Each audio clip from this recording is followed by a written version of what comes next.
The stars were quiet near human space, calm in a way that felt wrong. Captain Mark Hale stood on the bridge of the Battlestar Galactica and watched the dark stretch ahead. The ship moved slowly, its engines low and steady. Around it, other human ships followed in loose formation. They were not ready for war. They were watching, waiting, hoping. Then space changed. Lights appeared where there had been nothing before. At first they looked like distant stars, but they grew larger in seconds. Shapes formed from the light. Massive ships, smooth and sharp at the same time. They did not drift or adjust.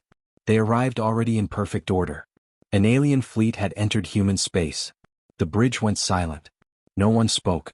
Every screen filled with data. The alien ships were bigger than any human vessel. Their hulls glowed with strange energy. Their weapons were already powered but not aimed. They did not rush. They did not threaten. They simply arrived as if they owned the space. Mark Hale took a slow breath. He had trained for this moment his whole life, though he never believed it would truly come. First contact.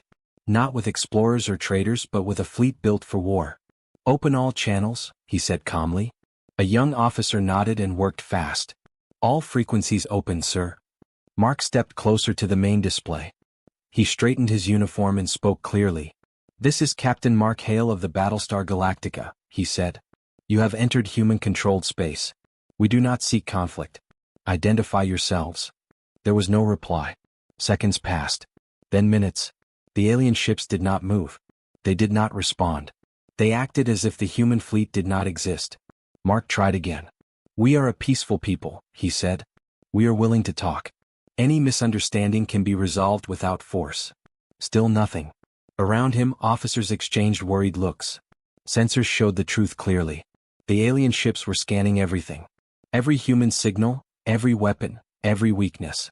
They were studying humans the way humans studied insects.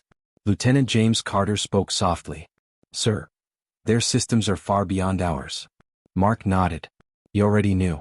The data was impossible to ignore. Alien shields were stronger than human armor. Their weapons charged faster.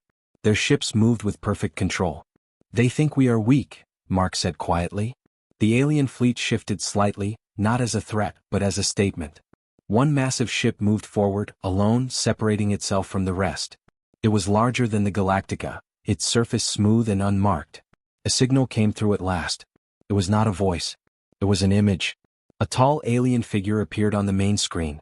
Its face was narrow, its eyes dark and unblinking. It did not look angry or cruel. It looked bored. The alien spoke in perfect human language. "You are observed," it said. "You are divided. You are inefficient. You will submit." The words were simple, cold, final. Mark felt the tension rise behind him.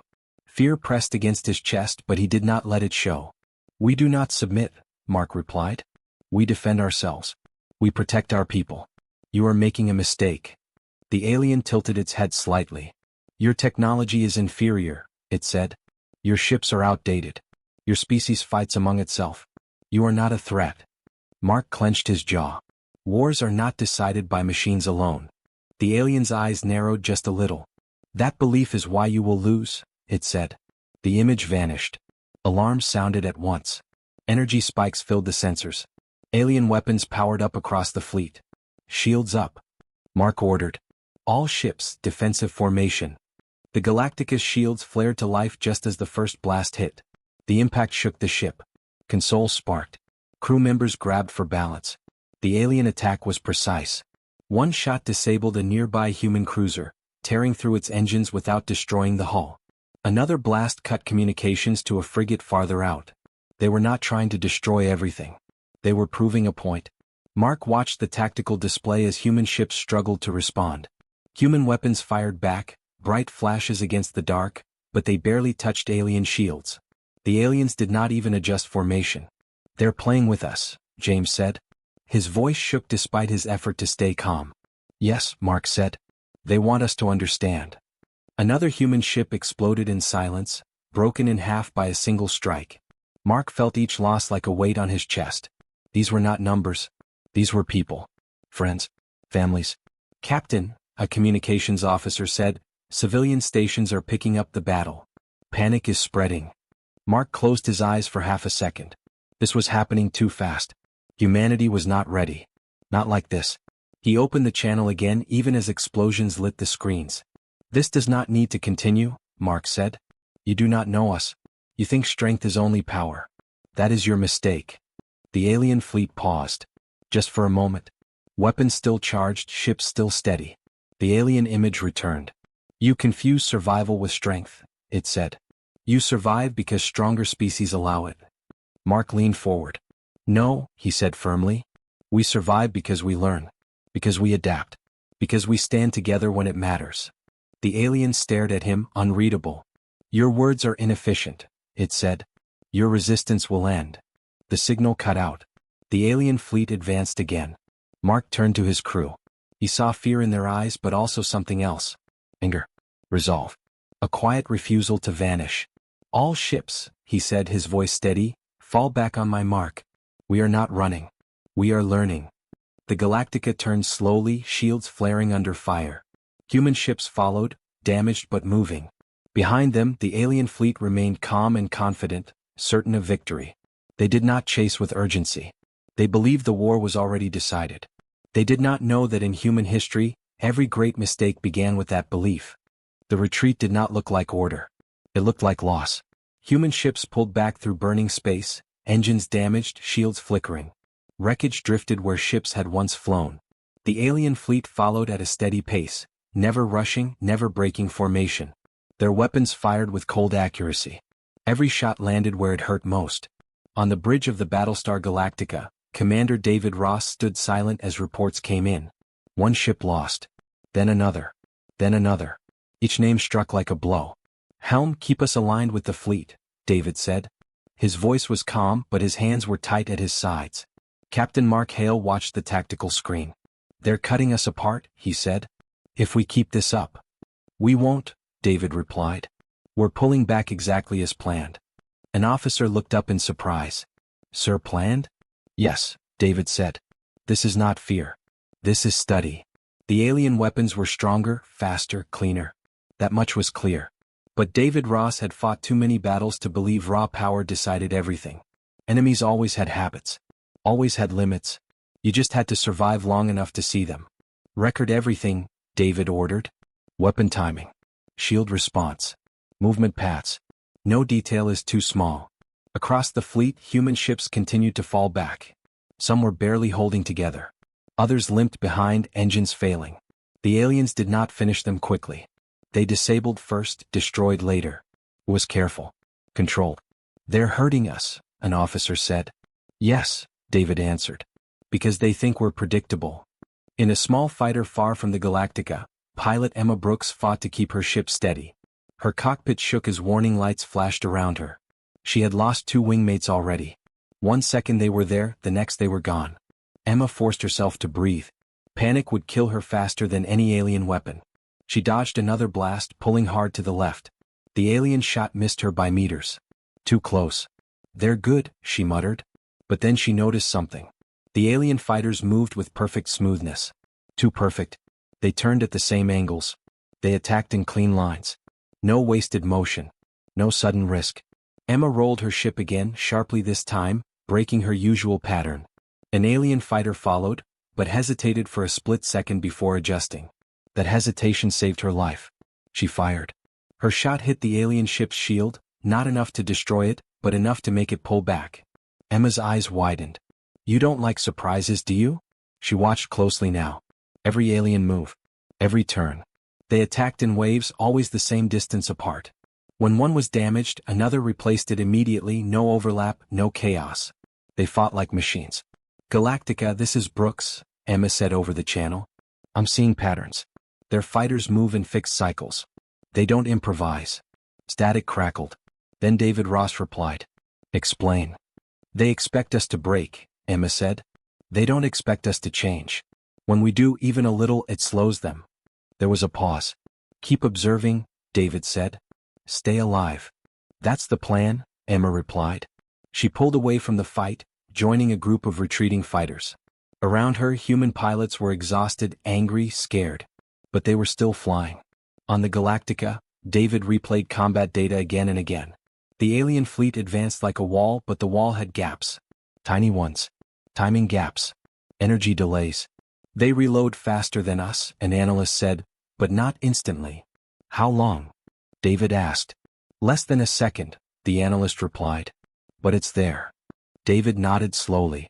Everything has a cost. Another ship exploded on the screen. The bridge went quiet.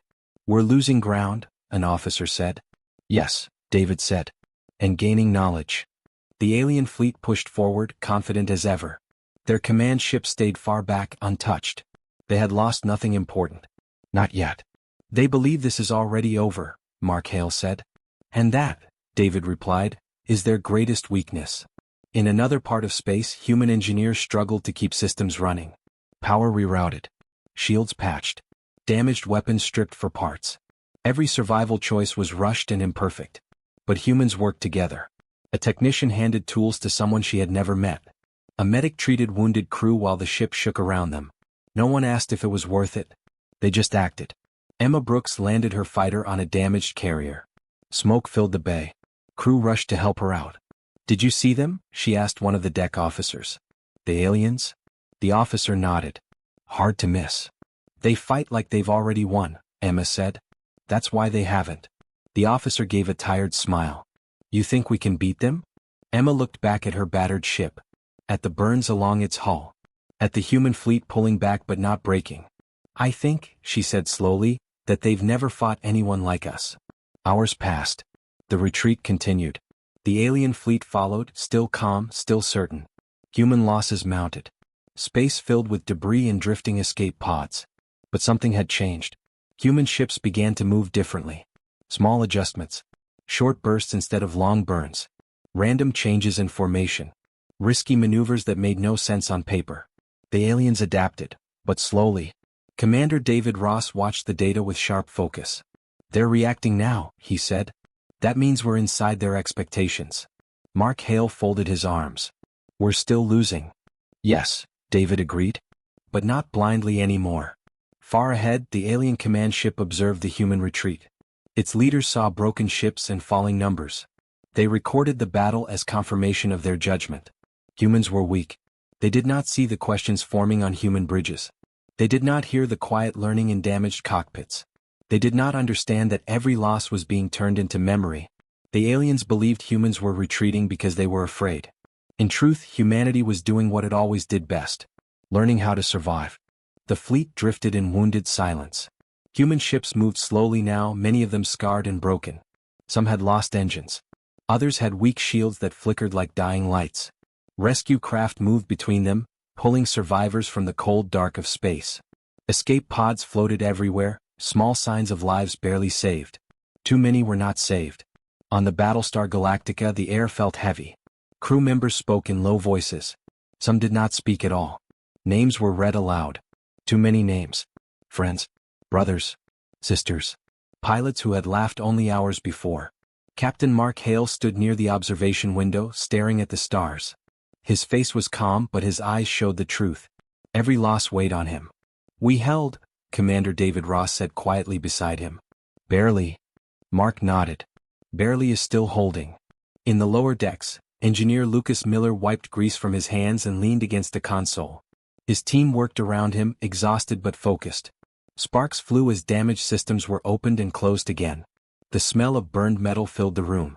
Lucas had not slept in a long time. None of them had. On a work table nearby lay pieces of alien technology. Twisted metal. Broken emitters. Shards of glowing material that hummed softly even while damaged. They had been pulled from a destroyed alien fighter, recovered at great cost. Lucas stared at the parts. You shouldn't still be working, a technician said. Lucas shook his head. Neither should this, he replied, tapping the alien device. But here we are. The alien shields had been a mystery since the first clash. Strong. Fast. Hard to break. Human weapons barely scratched them. But Lucas noticed something others had missed. The alien shields did not block everything. They redirected. See this. Lucas said, pointing to a cracked emitter ring. The shield bends energy away, but it has to move it somewhere. That movement leaves stress. The technician frowned. Stress we can use? Maybe, Lucas said. If we stop trying to punch through and start pushing the wrong way. He connected cables between the alien part and a human shield generator. Warning lights flashed. This will overload the system, the technician warned.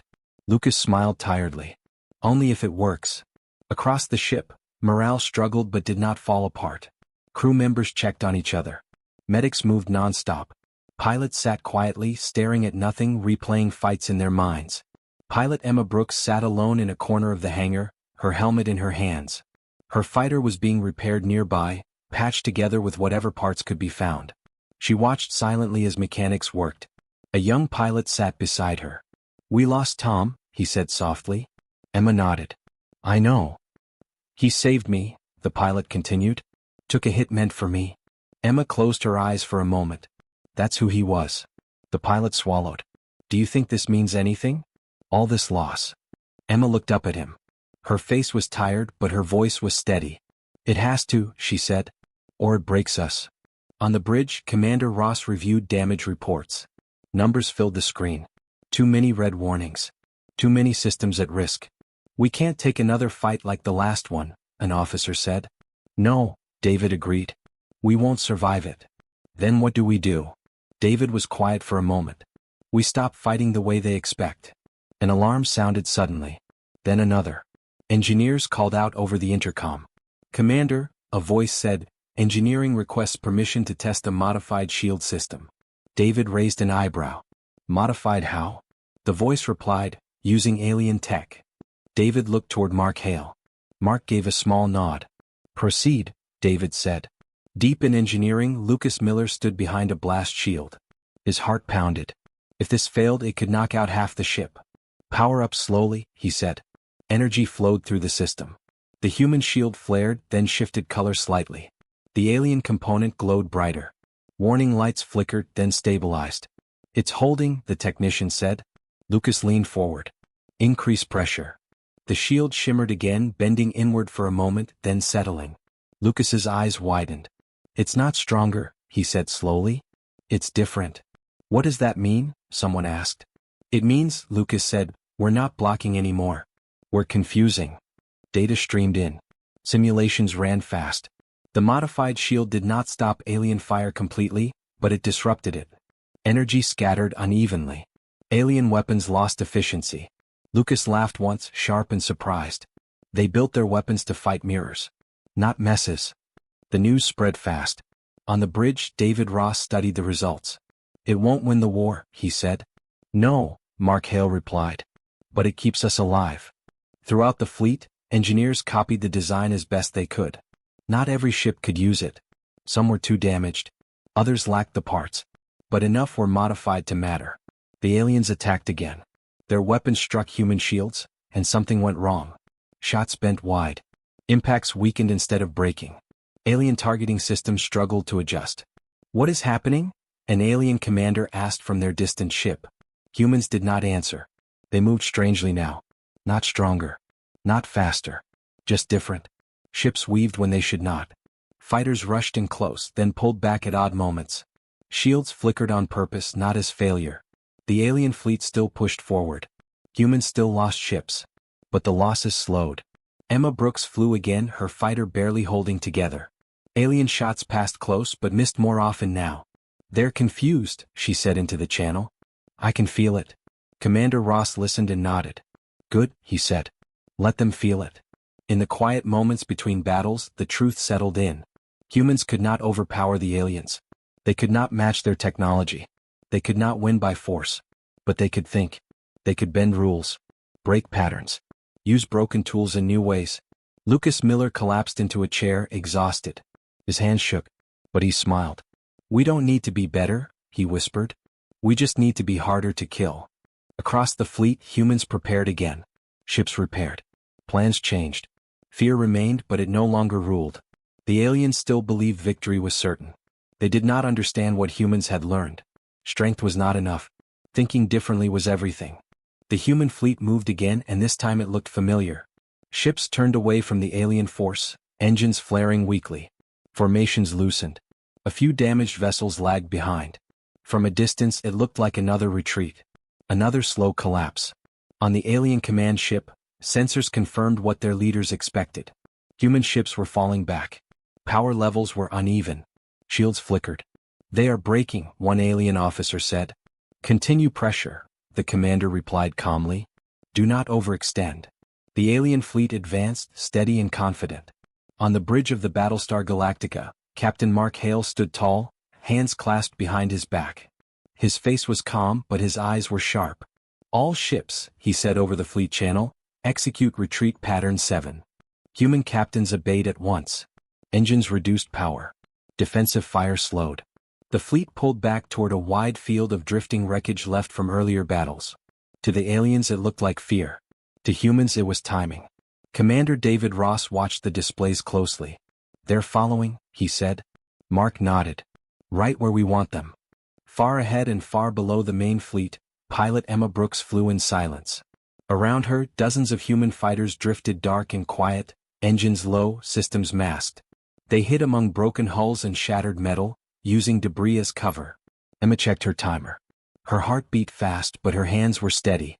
Stay close, she whispered to her wing. No early moves. Her fighters waited, barely breathing. On the Galactica, Mark raised a hand. Slow turn, he ordered. Let them see us struggle. Human ships turned unevenly, some too wide, some too sharp. Looked messy. It looked wrong. The alien fleet adjusted formation, weapons charging again. They moved closer, tightening the distance. Their sensors focused on the Galactica and the damaged cruisers around it. They're committing, David said. Good, Mark replied. Hold. Alien fire erupted. Energy blasts struck human shields, bending and scattering under the modified systems. Some ships took heavy hits.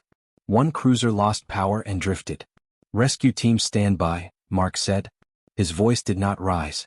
The alien fleet pressed forward, drawn in by weakness. They did not see the trap closing. Emma Brooks watched the alien ships pass overhead. They were massive, bright with power, blind with confidence. Targets in range, a pilot whispered. Not yet, Emma said. Wait. Seconds stretched long. The alien command ship moved closer, still far from danger, but closer than before. On the Galactica, Mark lifted his hand. Now, he said. Emma slammed her controls forward. All fighters, attack. Human fighters roared to life at once, engines flaring bright as they burst from the debris field. They surged upward and inward, striking from below, behind, and between alien ships. Alien sensors screamed warnings too late. Human fighters did not fly in clean lines. They split, crossed, doubled back. Some rushed close, fired, then vanished behind wreckage. Others cut engines mid-flight, drifting silent before firing again. Alien formations broke for the first time. What is this? An alien officer demanded. They are everywhere, another said. They do not follow logic. Alien weapons fired wildly, tracking too many targets at once. Shots missed. Some struck their own shields as formations twisted. Emma Brooks flew straight toward an alien cruiser, closer than any human pilot should dare. Alarms screamed in her cockpit. Emma, pull back, someone shouted. She did not. At the last second, she cut power and dropped beneath the cruiser's shield arc. Her shots struck exposed systems along its hull. The alien ship shuddered and fell out of formation. That's one, Emma said. On the Galactica, Mark Hale gave the next order. Fleet, turn and advance. Full power. Human ships reversed course together, engines flaring bright. The false retreat became a sudden charge. Alien commanders hesitated. This is not expected, one said. They are attacking, another replied. But they are weaker. Yet they advance, the commander said slowly. Human ships moved fast now, shields bending fire away, weapons striking from odd angles. They did not focus on destroying ships. They targeted sensors, engines, coordination nodes. Alien communication lagged. Orders crossed. Formations failed to recover. For the first time, the alien fleet did not move as one. They slowed. Emma's fighter shook as a blast grazed her wing. She spun hard, barely regaining control. I'm hit, she said. Can you fly? David Ross asked over the channel. Yes, Emma replied. And I'm not done. Human pilots pressed harder. They took risks no machine would calculate. They flew too close. They broke off attacks at the wrong moments. They made mistakes and survived them. Alien systems struggled to predict this chaos. On the alien command ship, silence filled the bridge. The humans do not retreat as before, an officer said. They do not attack as before either, another added. The commander stared at the display. Human ships moved like a living thing, bending and reacting, changing shape with every moment. Pause, advance, the commander ordered. The alien fleet slowed. On the Galactica, David Ross let out a slow breath. They stopped. Mark Hale watched the screens. They're thinking. That's new, David said. Human ships continued to strike, but carefully now. Not chasing. Not overreaching. Just pressing enough to hold ground. Emma Brooks pulled her fighter alongside another damaged craft, covering it as it limped back toward the fleet. Did you see that? A pilot laughed breathlessly. They didn't know what to do. Emma smiled, sweat on her brow. Neither did we, she said.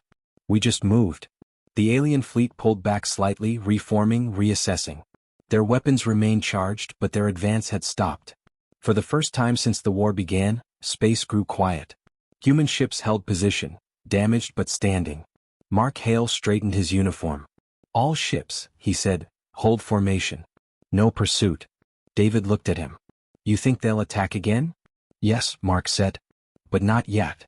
Far away on the alien command ship, leaders recorded the moment carefully. The humans were still weaker. Still fewer. Still damaged. But they were no longer predictable. And for the first time the alien fleet hesitated. Space felt different now. The alien fleet no longer moved with calm confidence. Their ships still shone with power, but their formations were tighter, cautious. Sensors swept back and forth more often. Weapons stayed charged longer than before. They were afraid to rush. On the alien command ship, leaders reviewed the battle again and again. Human ships should have broken. Human tactics should have failed. Yet the humans still fought. Still adapted. These results are inefficient, one alien officer said. Losses exceed prediction. The commander's voice was low. Our prediction was flawed. Across the dark space between fleets, the Battlestar Galactica held position. Its hull was burned and scarred. Several sections were sealed off. Power was uneven. But it still stood. Captain Mark Hale looked around the bridge. His crew was exhausted. Some had bandages. Some had empty seats beside them where friends once stood. Yet no one asked to stop. Commander David Ross spoke quietly. Scouts confirm it. Alien ships are pulling back to regroup. Mark nodded. They finally see us. They see a problem, David corrected. And they don't like problems. In the hangar, pilot Emma Brooks climbed out of her fighter, legs shaking. Mechanics rushed in to secure the ship. One wing was barely attached. Smoke drifted from the engines. A mechanic looked at her in disbelief. How are you still flying? Emma gave a tired smile. I stopped asking that question. Nearby, medics treated wounded pilots. Some laughed softly, not from joy but from relief. Others sat in silence, heads bowed. Human losses were heavy. Every ship carried the weight of names that would never be spoken again. But something stronger carried them forward. They had each other. In engineering, Lucas Miller leaned over a console, eyes red from lack of sleep. His modified systems were running near failure but still holding. He adjusted power flow again, hands steady through practice and stubborn will. A young engineer asked, "What if they attack again full force?" Lucas did not look up. Then we hold longer than they expect. The alien fleet made its move. Instead of charging, they fired from distance, testing. Human shields bent and scattered the energy. Some ships took damage. One escort exploded, its crew lost in a flash of light. Silence followed. The alien commander watched the display carefully. Human ships moved to cover the damaged areas at once. Fighters shielded slower vessels. Rescue craft launched without orders. They protect the weak, the commander said. Yes, an officer replied. It is inefficient. The commander paused. It is costly. On the Galactica, Mark Hale saw the alien fire slow. Their advance stopped again. They're measuring, David Ross said. They're doubting, Mark replied. Human ships did not chase. They stayed close, layered, watching for each other's blind spots. Every movement was shared. Every risk was covered. Emma Brooks flew escort for a transport full of wounded crew. Her fighter wobbled, but she stayed close, putting herself between the transport and danger. You don't have to do this, the transport pilot said. Emma answered calmly. Yes, I do. Another alien volley came, weaker than before. Human ships absorbed it, shields flaring unevenly but holding. Then something changed. Alien ships began to turn away. Slowly at first. Then more clearly. They're withdrawing, an officer said in disbelief. Mark Hale leaned forward. Confirm. Confirmed, the officer replied. They're pulling back from engagement range. On the alien command ship, The commander gave the order that had never been planned. Disengage. Some officers hesitated. We still have superior power. Yes, the commander said. But not superior outcome. The alien fleet retreated in careful order, weapons still ready, but no longer pressing forward. Their ships vanished one by one into jump points, leaving silence behind. The battlefield was quiet. For several long seconds no one on the Galactica spoke. Then someone whispered, "We're still here." A quiet breath passed through the bridge. Not cheering. Not celebration. Just relief mixed with sorrow. David Ross lowered his head. They underestimated us. Mark Hale straightened. So did we. Human ships began rescue operations at once. Escape pods were recovered. Damaged ships were towed. Medical teams worked without pause. Loss was everywhere, but so was motion. So was life. Emma Brooks landed her fighter for the last time. She climbed down slowly, legs weak. A medic tried to stop her. "I'm fine," Emma said. "You're not," the medic replied gently. "But you're alive." Emma nodded. "That's enough today." Lucas Miller shut down the modified shield system and finally sat back. His hands trembled now that the danger had passed. "We lived," he said softly to himself. Captain Mark Hale stood once more at the observation window. The stars looked the same as before. Cold, distant, silent. But the message carried through them was clear. Humans were not the strongest. They were not the fastest. They were not the most advanced. But they endured. They adapted. They protected one another even when it hurt. The Battlestar Galactica turned slowly, engines warming for a jump. Around it, the remaining human fleet gathered close, battered but united. "Prepare for jump," Mark Hale ordered. As the ship powered up, data from the battle was transmitted across human space. Every mistake, every loss, every lesson. Far away beyond known space, the alien fleet recorded the encounter as well. Their final report was short. Humans were not weak. Humans were dangerous in a way no calculation could predict. The Galactica jumped, vanishing into light, carrying survivors, memories, and a warning written not in words but in action. Never underestimate humanity.